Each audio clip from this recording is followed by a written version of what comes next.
Hello, everyone, and welcome back to the Movie Mates podcast. I'm your host, Josh Winling, joined once again by the beautiful ice cream maker himself, Tanner Coe. Josh, happy Halloween. It's a pleasure being here. Tanner, you're about 5 months early, but it's okay. No. And we are also joined by Ryan, AT&T Barnes. Don't ever disrespect me like that, Josh. It's T-Mobile. Oh. And finally, we're joined by the one, the only Jack British Black.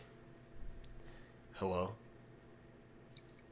Jack, you're the king of cringe intros. Yeah, what the fuck? Just I just what's said up, Josh? hello. How are you going? How's it going, Josh? Josh, how are you going? Yeah, how are you going?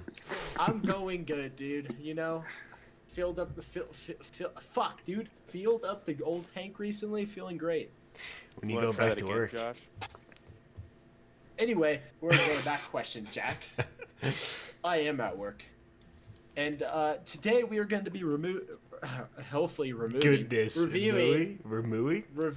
Dude, I am off reviewing the movie Halloween, released in 1978, directed by someone. John Carpenter. John Carpenter. And for my, I have some good things to say about the movie. Mm. It had a budget of $325,000. Mm-hmm. Heyo. And it looked pretty good for a budget of $325,000 because How much did it make, Josh?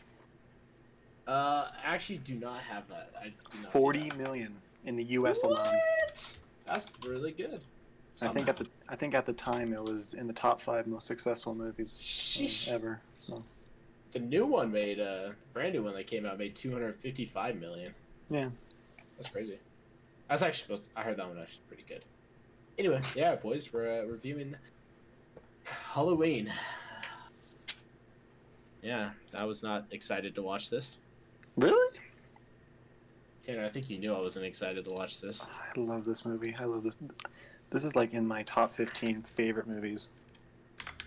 I mean, I got through it. There's plenty of beebs. Dude, I don't know, man. This movie just doesn't do it for me. Anyway, you want to start us off here, Tanner? Well, what about Ryan and Jack? What'd they think of it? Oh, we're just okay. What do you guys think about it? I thought we were just gonna jump in. I thought it was... Go ahead, Jack. No, you go ahead, Ryan. All right. I mean, I like this movie. The classic slasher flick. Jamie Lee Curtis, the Scream Queen herself. It's a good movie. I don't know. It is a little slow. God, for the first, 2/3, he's just standing in the background. That's the only, that's the only issue that I do have with it. But, I mean, it's still good. It's still creepy. It's still, yeah, I like it. Jack. It's a classic. It almost started the slasher. It did start the slasher series. Like, not series, but like genre. Yeah. It's a good movie. All right, so we start off with the opening theme, the dun dun dun dun dun dun dun dun dun, which is pretty recognizable across pretty much a good majority of, I'd say, people who watch movies.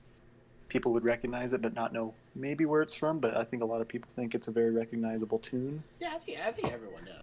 Yeah, everyone knows. It's a pretty pretty simple pattern, but we get an opening shot of a pumpkin introducing the cast. It's very creepy. And I just have to say, I think without the music, this movie would probably be dead. I think the music really adds to it. All right, I'm gonna have to disagree with you here. What?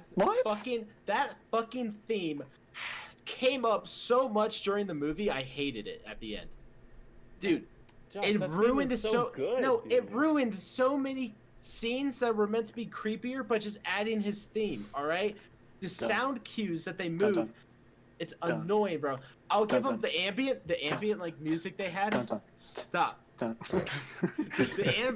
ambient music they had, bro, I really liked. I thought when it wasn't just Michael Myers' theme playing every single time he was in a scene. God, dude, it almost that ruined the movie for me because every time he would be in a scene, they would play it. But the times he'd be in a scene that they didn't play it, I really liked the movie. But they just, I don't know, they overused that theme so much throughout the movie, and it really bothered me because the sound cues were just bad, and it just ruined a lot of the effect the movie was going for me. Sorry, that's my complaint about it. That was my complaint about it. Yeah, but if you think about it, it's like the first slasher movie. It's like they have nothing. They are the original. They don't have anything to go off of. I know, I can tell. For the age, the age of the movie, it's like it. I mean, I think it's fine for how old it is. Well, anyway, we start off with the opening scene of a first-person point of view scene where young Michael, roughly 6 years old, is pretty much stalking his older sister and I guess her boyfriend at the time. And he's just going through the house. He picks up a knife, puts on a mask, goes upstairs, and kills her while she's, I guess getting ready for bed or something. She's completely naked and just kills her. They're banging, dude. What do you mean?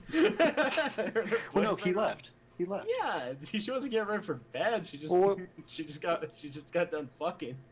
She's just chilling. Well, I guess after he kills her, he runs back. He runs back outside, and he's stopped by his parents. And was that his sister, by the way? That was his sister. Yep. Okay. Judith Myers. All right. Yeah. Anyway, so we cut roughly 15 years later, and we cut to Sam Loomis, played by Donald Lee Pleasance, who I think is the best actor in this movie. He's in the car with Marion, who is an assistant, and they're going to the sanitarium where Michael is held to take him to court. As they arrive, they notice that a lot of the sanatorium inmates are out and about just walking around, and obviously that's kind of weird. It's kind of raining out, it's dark, that would be awkward. And Sam goes out to open the gate, and that's when Michael jumps on top of the car, attacks Marion, and steals the car, and he escapes. Okay. No, never mind. I just hate how he fucking just palms the window and breaks it. Supernatural, Josh. He got shot and then didn't die. He got stabbed multiple times. But the thing is, they don't explain why. Yeah, they exactly do. You just don't know. You just don't know the scene. You just weren't paying attention, Josh. I was paying attention, dude. I don't know. Clearly, you're not taking this too seriously. Paying attention to Josh is like playing Valorant / looking over at the same time. I was not playing anything while doing this. Thank you. Oh, okay. I was watching the movie. All right. Well, anyway, so Michael Myers escapes late at night, and we cut to the next day, which is Halloween, special holiday, and Laurie Strode. We get introduced to Laurie Strode, played by Jamie Lee Curtis. She's sent off. She's asked by her dad to drop off a key to the Myers house because he's a real estate individual, so he needs the key there. And as she's walking to the house, she meets Tommy, who we find out she's babysitting later this night. They stroll up to the Michael house. Tommy thinks the house is haunted. He's creeped out by it. Tells her that's where the boogeyman lives, and she drops off the key. And then we kind of get our first jump scare with him in the background. Michael's in the house.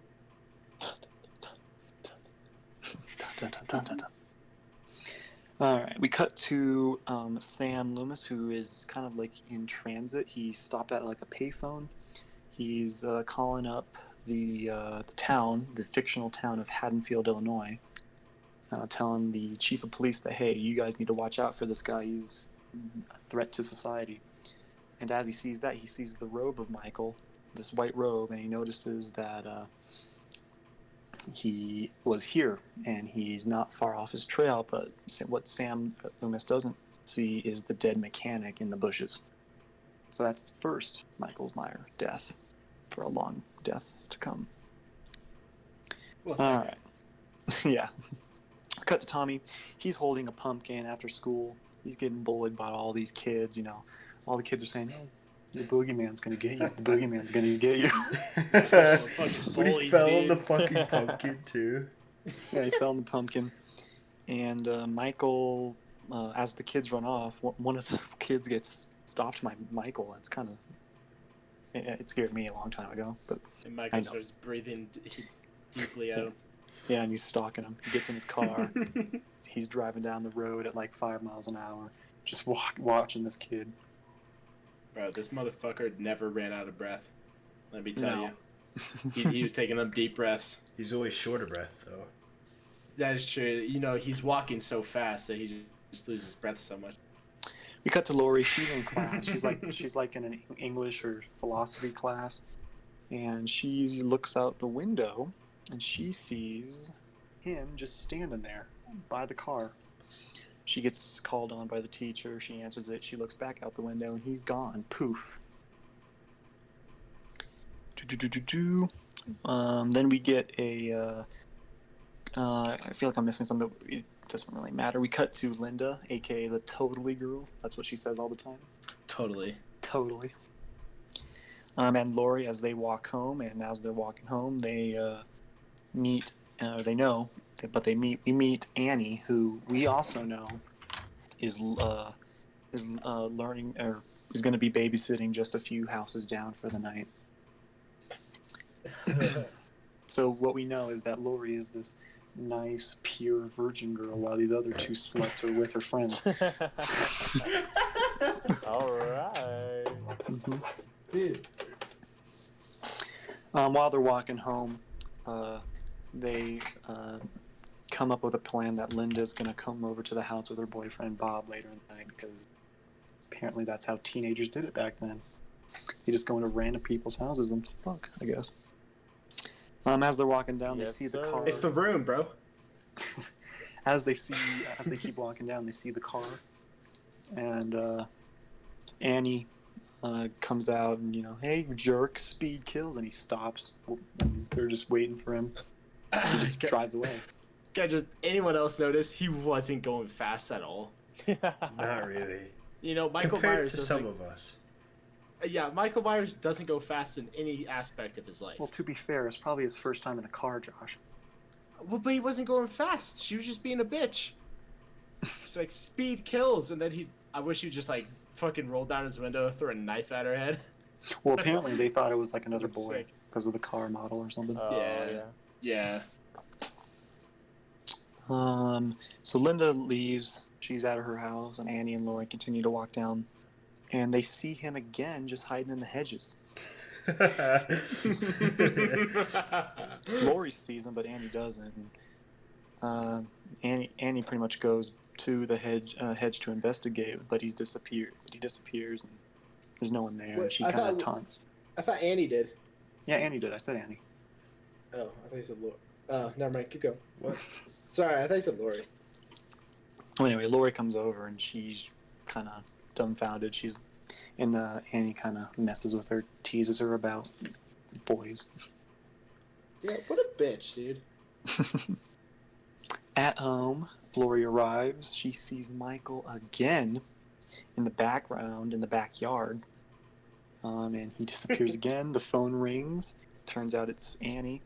And she mentions that she's going to go pick her up, and they can both ride along so they can drop off at the houses together where they're babysitting. All right. Then we get so Lori gets picked up by Annie. Oh, no. She's what? at her house, and then she picks up the phone. I said that. Oh, I was... Yeah, Jack. I'm tired. Alright, so Lori gets picked up by Annie to go to the house. On the way, they're talking about the dance and how, Lori's a shy girl and she should ask this person out, but obviously Annie's the most popular one. As they're leaving, Michael turns and he's right behind them, but they don't know that. And as they're going to go to the drop-off, they meet up with Annie's dad, who is a local police officer, and they're at a broken-in hardware store, where we learn that a mask, a few knives, and some rope were stolen. After they leave, actually they were trying to cover up smoking cigarettes and they were not trying to have their dad notice. And after they leave, Loomis shows up, and he wants to meet with the police one-on-one and have a conversation about what's going to happen. And as that happens, Michael kind of creeps in the background. I don't know if anyone saw that, but Loomis pretty much missed the car. I do like that scene. That scene was actually really creepy, and I like how subtle it was, with him just driving like right past him, and no sound cue of Michael's theme. I wish there was though. Hey, That would be kind of funny. All right. Anyway, Yeah.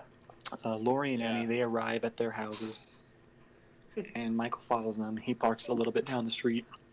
He gets out and starts to focus on Annie. He's focusing on Annie in the house. All right. We cut to Loomis and the cop, and they arrive at the Myers house, and he explains what happened, where it was, in the upstairs, and he explains Michael, who is this pale, ghostly, I guess, kind of monster that doesn't know right from wrong. He's pure evil, so that's what I'm getting at. That's kind of the explanation that we give Josh. Oh yeah, that means you could take 8 bullets to the chest as a human being that came from 2 humans. All right, I just don't buy it, Tanner. Okay. I think I mean, when are all slasher villains? All of them are pretty much immortal. Yeah, you say Freddy Krueger's realistic, or Jason? Yes. Yeah, but they set a set of rules. You know what I'm saying? Like Freddy Krueger isn't like Michael Myers, where they give Michael Myers kind of a backstory where he was a little human kid. You know, where Freddy Krueger is just he's something else. Right, because he can go in dreams, and that's realistic, right, Josh? Well, I'm not saying no, but I'm saying if you set yourself movies have a set of rules that they give themselves, and if people can die from a guy who barely even stabs them, then the guy is barely even stabbing them, who is also a human being shown in this movie, should die from gunshots. Whoa. Yeah, but did you just say he barely stabs them? He slits one of their throats and hangs one of their bodies by their stomach. Bro, it looks like he's stabbing styrofoam. He's not even trying. Yeah, because it's Michael. He just palmed the car window and broke it. You know, Ryan, at least it's real. I think the reason why Josh is kind of not agreeing with us is because he saw this movie only a year ago. I think we saw this movie younger and it scared the crap out of us. Would you agree? Ryan, when did you see this movie first? I saw it all the way through a few years ago. I'd say like 2015 is when I first saw it. Right. So, I saw this movie when I was 7. It scared the shit out of me. Yeah, I saw it when I was like 8. I think. I still think that Michael Myers is like the scariest fucking mask, though. Oh yeah, that mask is freaking. I think Leatherface is a little bit more creepy, but I know. I think it's cool, but like it's fucking scary. Like God, Jesus. Yeah, I'll give you that. Mask is pretty creepy. We're with Lori and Tommy, and he's asking them, and they're going over his comic book collection, and he asks her about the boogeyman, and Lori just kind of doesn't even mention it. She kind of just waves it off. And as that happens, we get a call from Annie, who's across the street. While this is happening, Michael kills a dog that was barking. Oh, it's fucked up, dude. Piece of shit. I wanted him to fucking die. Oh, I also forgot to mention, kills a dog. Back when Loomis and the cop were at the Myers house, they noticed that a dog was just laying in the house. Sam noted that it was eaten by Michael. He goes, eaten? Yeah, because he got hungry. Oh, mm-hmm. No, yeah. I didn't catch that. What a fucking dick. Eating a dog? I don't think we can call him a he. He's kind of just he's not really a man, Josh. Yes, he is. If you show him as a little kid, and you show he has a face of a man, he is a man. He's a human being. Or, he could be a female. He could identify. So the call happens, and Annie's, she pretty much has told Laura that she's got the hookup on this boy named Ben Tramer. And Lori obviously is not happy about it. She's kind of just begging Annie to reconsider. And while this happens, Annie spills butter on herself, and she strips down while Michael's looking. Yeah, she does. She goes outside She goes outside to the laundry house, and she gets locked in by Michael. The phone rings, and the girl that Annie's babysitting named Lindsay picks up the phone. And what's your favorite scary movie? I'm just kidding. So Oh, Paul boy. calls I like that the one, house, and so Paul is Annie's boyfriend, and she asks to go get Annie, and so Lindsay goes out to the laundry house, unlatches the door, and kind of helps Annie get out of the stuck window that she's in. So Paul, Annie gets back, she gets on the phone, and Paul asks her to come pick him up because he was recently grounded. So she kind of comes up with the secondary plan to give Lindsay over to Lori, Tommy. And as she goes to the garage, she forgets the keys. So she goes back in the house, she gets the keys, but just enters the car without even unlocking it. And this is when Michael kills Annie. Yeah. Oh my god. Kind of unique kill. He's definitely smart. I don't even know how he killed her. He choked her? Yeah, he choked her and then Strangled slit her her throat. and slit her throat. I didn't even notice he slit her throat, dude. I just noticed he choked her. I don't Josh, know, man. it seems like you're not noticing a lot. Oh, Tanner, I did was. you talk about the tombstone? Oh no, I totally forgot about that. They stole it. Well, anyway, it's very basically earlier in the day. Loomis goes to the cemetery to see where Judith Myers' grave is placed, and it turns out it's missing. So. Yes, sir. Mm-hmm. All right. So after Annie dies, we get a cut to Tommy trying to scare Lindsay behind the curtain, and he basically Tommy is the only one that realizes what's actually happening. What's going on? He sees Michael pretty much carrying the dead Annie's body, and he goes into the house, but he kind of scares both Lori and Lindsay with his hysterics, and no one really believes him. All right, cut to Loomis, who's patrolling the Myers house, and these few kids come up, kind of just misbehaving. They want to go into Loomis pretty much. This fucking scene. He pretty much has I don't know, scary old man voice and scares them away. So stupid. Oh, sorry, man. I don't know. It was funny. Anyway, we see Linda and Bob arrive at the house, and they enter the house. They pretty much just start fucking immediately. They do. They call Lori, and they pretty much tell her that Annie's not even here, but tells them that Lindsay's over at her house. So they pretty much are like... Wait, hold up. Sorry, Tanner. Laura? Lori. Laura. Wait, no. Lindsay? Lindsay. Lindsay's the girl. Who's the one's fucking right now? Linda. Okay. And Bob. Linda and Bob. Bob said something so perverted about Lindsay. And I just cannot let him get away with this, dude. He said, oh yeah, maybe she can he said, you'll get undressed, I'll get undressed, and maybe Lindsay can get undressed. No. Or something, he said something gross. His voice. I heard his voice. It's on camera too. Anyway.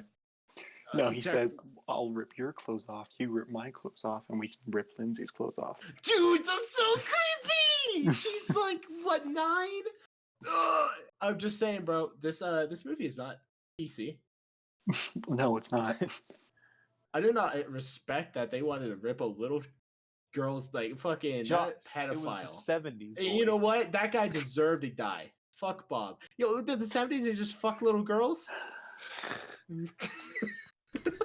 Call me pedophile Ted Bundy. Jesus, man. Wait, Josh. It wasn't Bob that said that. Yeah, it was no. It was Paul, because it was Paul talking to Annie. Annie was the one babysitting Lindsay. No, it was Jack, Bob. It was because they showed up at the house when they're in the van.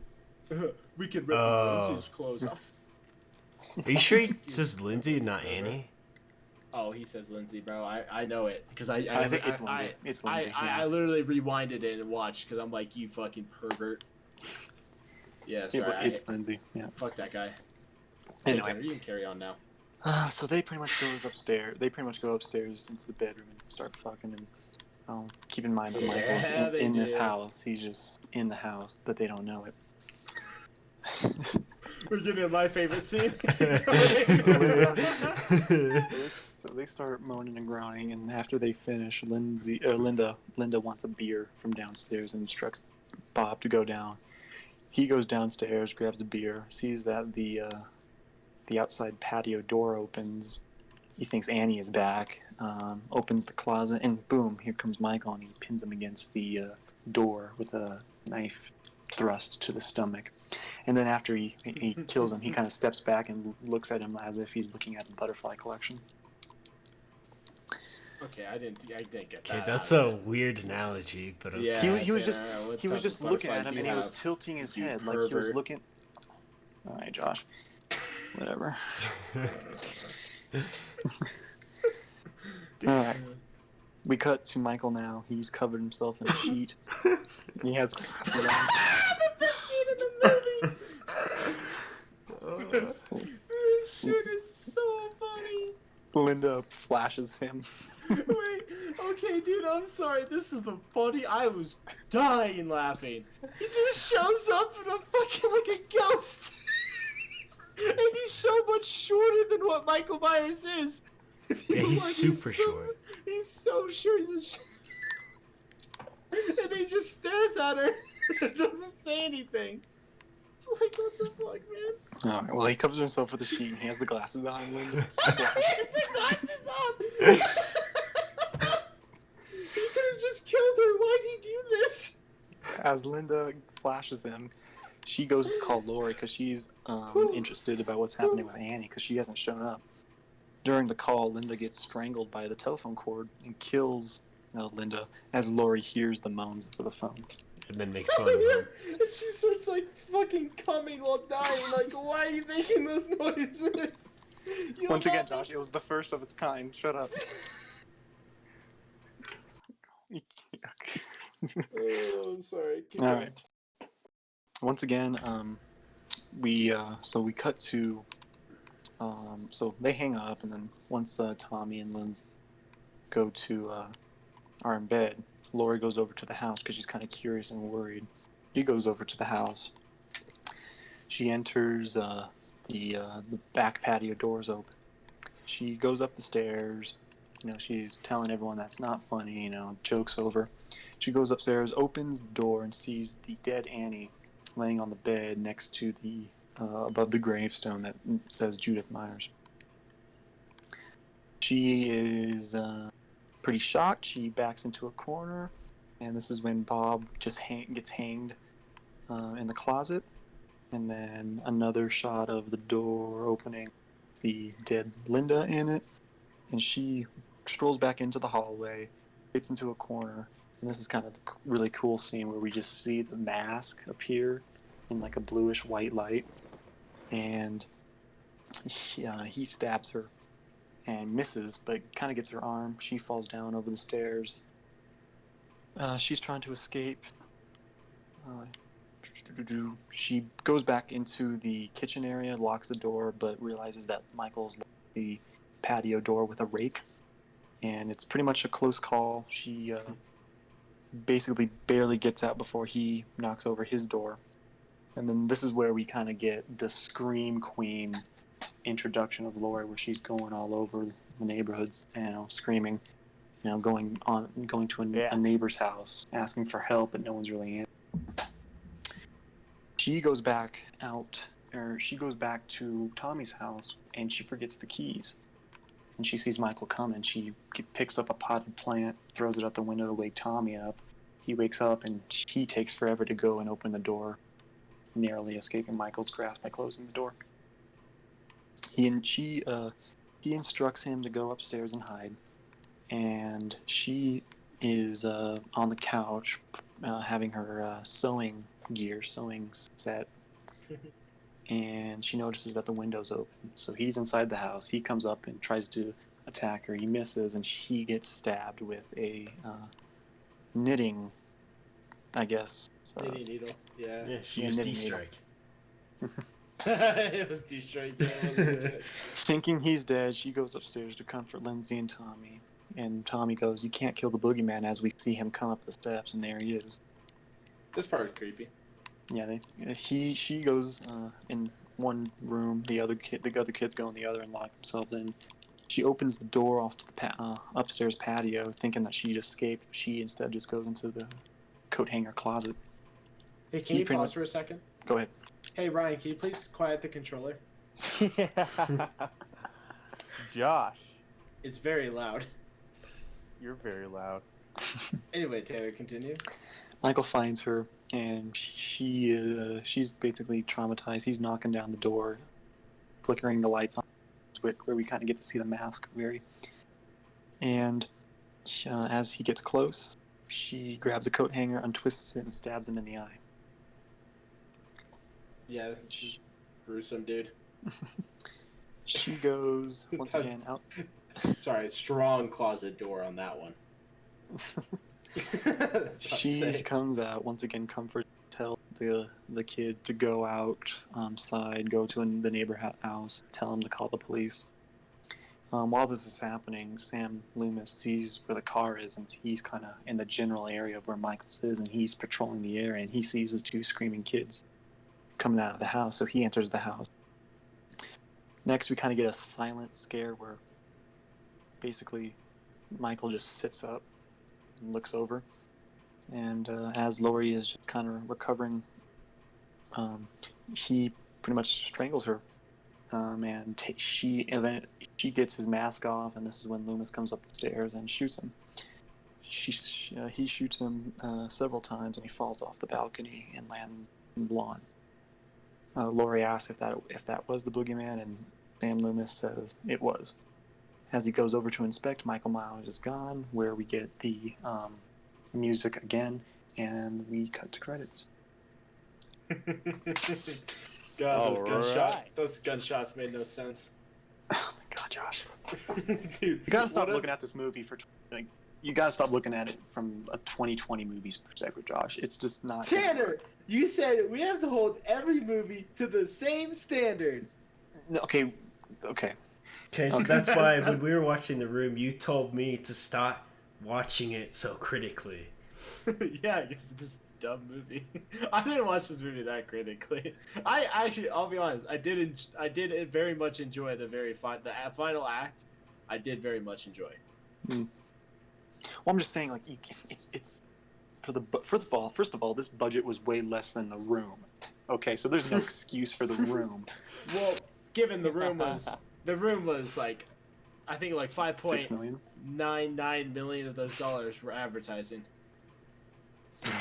Yeah, well, this movie was $325 and it made $40 million. So still, I'm not saying The Room is better at all. This movie is a lot better. Imagine if this movie was on the screen in Twister instead of the other one, and it's just him in the fucking bedsheet with glasses on, instead of that would be great. Where's my phone? Oh, there it is. Well, anyway, Josh, since you should go first for your. Oh, baby. All you can go first, Josh. All right, boys. So going into this movie, I didn't expect much because I saw this movie, probably a little over a year ago, and it was not my favorite. At the age of 18. 19, Tanner, thank you. And I just gotta say, I was a bit more entertained this time compared to the last time, because again, I watched it a lot more critically the first time, and still there's a lot of stupid shit in this movie. But because it's a classic. Oh, actually, wait, one more thing.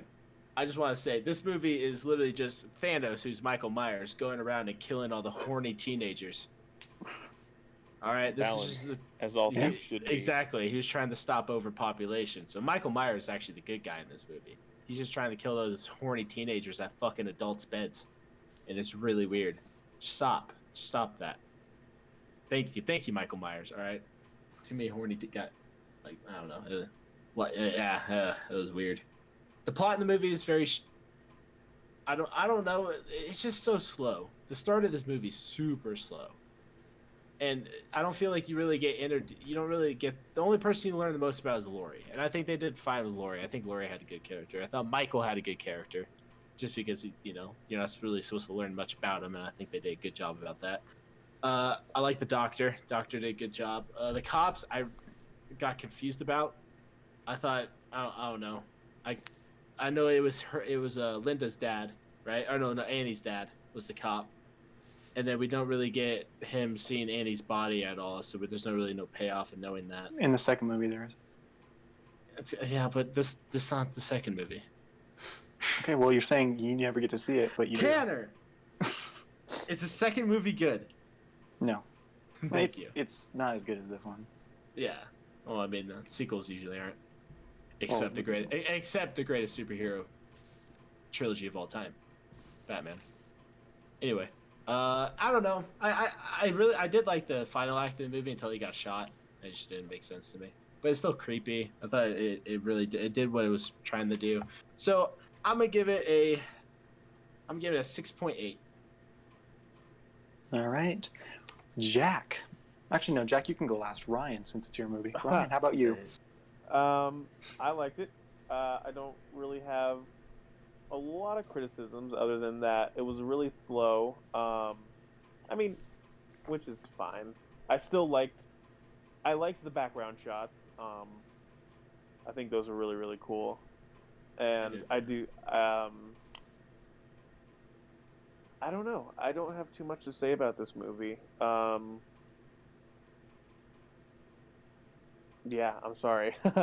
But my final rating is I give it a 6. You're lower than Josh?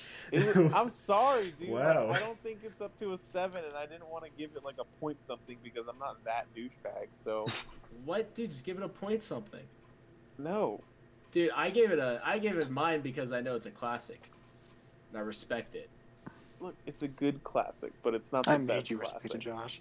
You I made made you me. respect it. I respect it because it made more films came after it that were better. All right, I'll give it a Because of 6.5. 6.5 out of 10. Still lower than mine, damn. I just don't want you're to a make dick. it up to 7. Shut up, Josh. You're a You dick. made us watch The Room. The greatest movie of all time. All right. The acting in this movie is not good Oh, it is not. whatsoever. Especially, Yeah, I agree with especially Annie. You know, her lines and her delivery is really pitiful. Hayden Christensen like. Yeah. Well, Hayden, that would be an insult to Hayden Dude, Christensen. don't hate on Hayden Christensen, man. Sand. But that being said, this is a kind of a rare case where the acting doesn't really contribute to the movie as a whole. Like, I don't care about the acting, really. I just don't. What do you care about then? What I care about, first of all, the music is amazing. It really gets your Jolly's going. your heart pumping, especially when I saw this at a young age of 7 on Halloween night, when my parents told me to go to bed, but I didn't because I broke the rules.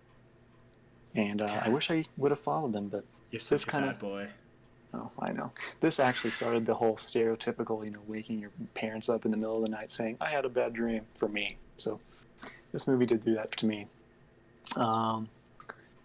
Yeah, this movie's just timeless. It's always going to be replayed on TV because it's named after a holiday, so you're going to be seeing this movie every year, no matter what. Like Jack said, it created a new genre. A bunch of reboots. The sequels are garbage, but they're still popular. This movie created all those stereotypes where the horny kids get killed off first, but the virgin stays alive. Yeah, I just love this movie so much. It's definitely, like I said, my top 15 favorite movies. It's definitely my favorite horror movie. I'm going to give this a solid A. I'm going to give it a 9. Wow. Golly. Okay. God damn, Jack, give it a 1 and then bring it down. Jesus. Dude, Alright. you're telling me this movie is better than Reservoir Dogs and Yes. What? Whoa. Oh, it's getting heated. Okay. Yeah. All right, keep going, Jack. All right. Well, because I chose this movie. I like this movie quite a bit. Like Tanner was saying, watching it at a young age was probably not the best idea. But now watching it, it's the real idea. Yeah, it's the best way to do it. It's the best way to do it. Because it's not scary now. Because it's not like other horror movies now. But it is scary when you're young. Because I never fully watched the movie, but when I was young, I think I saw a clip from it. I remember seeing Michael Myers when I was young, and I was like, God damn, he's the scariest motherfucker. Yeah, and because slasher movies aren't exactly as scary as like your Conjurings and movies like that, Right. but it's still like almost a little bit more entertaining, and it's like you're building something rather than just having a scary character jump scaring constantly and like moving around the whole movie and like. Wait, sorry, Jack. I just gotta say I do respect they didn't have jump scares. No. You know. They had a few. I mean, not like in your fucking, like in your face, like some of these like new movies do. Well, it was kind of like Bob's hanging body was kind of a little bit. But When he not grabbed like, the kid after the school, he just grabbed the kid. Oh yeah, I guess. Yeah, there's not like it's a slasher movie. It's not a horror movie, and like it's starting a whole genre. Kind of bumps up the score a little bit for me. Not quite a 9, but yeah. The music, as Tanner was saying, I really liked it and how it was played out. Yeah, some of the character development was a bit iffy, but like we learned about the characters we needed to. There's character development? No. There is. Like Laurie and Michael, there's a little bit for Tommy, but that's about it. Yeah. I don't really know what else to say. My favorite scene was definitely the bed sheets, or just anytime you just see Michael just standing there, just staring, breathing. He breathes so loud. Yeah. I just want to imagine he was just jerking off under those bed sheets. Oh my god. Just looking at her. You can tell. Yeah, he could be. That's why he was so low. Yep. Yeah. Anyways, I think I'm gonna give it a final score of an 8, just because it started a genre. Like it was a very big push forward in like the movie scene. I'd like to change my rating. No, Josh, you're keeping your 6. Yeah. Bro, I did it because it did start a genre. That's the only reason I bumped it up. Ryan, what was your score again? Well, I originally A gave it a 6.5. 6, but Josh threw No, a I think fit, it's a so 6. I think you gave it a 6, bro. 6.5. All right, I then think what you was gave it yours, a Jack? 6, dude. An I gave it a 8. 6. God, why an 8? This Why is a did I give it a- 7.7. And it's Oh, a Dead thank by Daylight God. character. Jack, you can't. That's not fair, man. None hold of the up, other Tanner. movies have been in video games, except for Batman. What, Batman? That's what Yeah, you that's say. it. Hey, 1 sec. Sorry. My what monitor's are you doing? Weird. My monitor's being weird and open my notepad up on a unexistent monitor. There it is. Okay. What did we give it? 7.7? 7.7. Where does that put it? I think third place. No, I didn't. I think it's like 5th. No way. I So, think Batman at was number one, we have Blow at 8.4. Number 2, Reservoir Dogs at 8.2. Number 3, It Man at with an 8. Number 4, Batman Begins with a 7.9. Number 5, Halloween is 7.7. Number 6, which honestly should be last, Twister with a 5.1. And coming in last, and probably won't stay there until we do Avatar. Oh my god. No, Josh, The Room no. at a 2.6. I will not watch Avatar, Josh. The Last Airbender, dude. Dude, we gotta get a movie below it. Okay, let's do After Earth then. After it beats it. Dude, I don't know. I would give After Earth a 5. I think you need to watch After Earth again. All right, boys. Let me share my. I think that list still holds up. I think Blow is probably the best movie we've watched this whole out of the whole podcast so far. I did like Blow. Blow was really good. Mm-hmm. All right, boys. Can we see this? Yep. Yes. All right, we got The Matrix, Goodfellas, La Bamba, Midsommar, The Departed, The Conjuring, Iron Man. Oh, we can get rid of that one. And Apocalypto. Which one's Apocalypto again? Mel Gibson. It's Mel Gibson. It's about. Yeah. Before he went crazy. Right? I don't know. All right, boys. Here we go. 3, 2, 1. Ooh. Fuck Yeah, me. Oh Josh. my god. God damn it. Why is it still on here? The I'm Conjuring. excited. Movies in a I row. Yeah, love so am both I. The Conjurings. I hate horror movies. With a passion. This could be Terror. great. Dude, I'm what? Okay, boys. Well, Well. ready to watch Josh's second favorite movie, The Conjuring. Dude, I'm literally giving the room a higher rating. Wow. Actually, you know what? I've Josh. never seen it. I'm going in with an open mind, boys. You've never seen Conjuring? Conjuring? Nope. Oh. This is gonna be Dude. fun. Stop. I'm gonna watch it. I need to watch it with someone. No, you Josh, don't. You're I'm not in the such a Discord pussy, anymore, so Josh. Dude, You're I'm on gonna your watch it in the middle of the day on my phone. Oh my god. Let's see. on your phone. On my phone. What you should do is before you go to bed tonight, you get under your No. sheets like kids used to do back in the day when they would read with It's a like flashlight. not even that scary. It's You're really a not that grown-ass bad. Man. I know, dude. I don't I like watched- horror movies. I The watched Conjuring's it. not that bad. I got tense. I watched I it am probably. going to watch it at 3 in the morning, lights out, and just love it. I will tell you, Josh. I watched it probably the first time maybe 2 years ago, and I got tense. And I definitely a few times. So if you haven't seen it, yeah, you're in for a treat. I'm not gonna be watching it at 3 in the morning because I have to get up for work 2 hours later. Oh, well, 3 in the morning is haunting hour. All right, That's well, right. boys. All right. I think that's it. We're gonna be watching The Conjuring. Tune in Monday for that. Excited. Oh, Yeah. Wait. Yeah, tune in Monday for that. Yeah. Thank God we will not be watching a horror movie after that one. I'm gonna have Until a the lot. list gets reset. My anxiety is just gonna be out of the park. Josh, you're a grown ass man. Yeah, Ryan. I'll put a I still lightweight get one in scared. next time. Of ghosts, Alright. things that like. Oh my god, Josh. Stop. When we reset the thing, I'm putting Woman in Black in there. I'm not watching it. It's not that scary You of a have to, movie. Josh. Dude, Part of why the did rules. scary movies are not fun to talk about? The, yeah, oh, they the are. Woman in I Black would be. love horror. The I Woman in love Black it. would be so much fun to talk about. I said, Oh, I like Ryan, horror. Ryan, you know what movie I should add next time, Ryan? Have you seen What? Sinister? Oh, I have seen Sinister. Oh my god, dude. I'm so about it. That might make not. That's probably just on the same caliber as Conjuring. Dude, stop. I put Annabelle.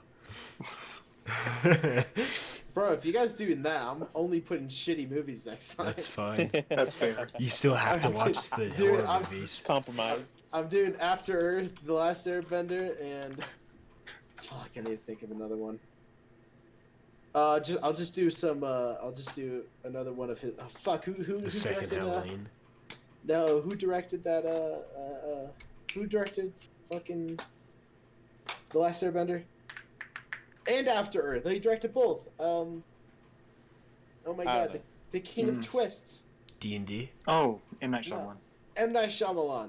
Yeah, he has another shitty movie. I forgot the name of it. Oh, The The Village. Happening with Mark Wahlberg? Yeah! Is that happening? I've never seen that. I'll just put all M. Night Shyamalan. Oh my god, that's funny. Alright, boys. Well, everyone, thank you so much for listening. Join us again Monday for The Conjuring, and we'll see you then. See ya. Bye, everyone.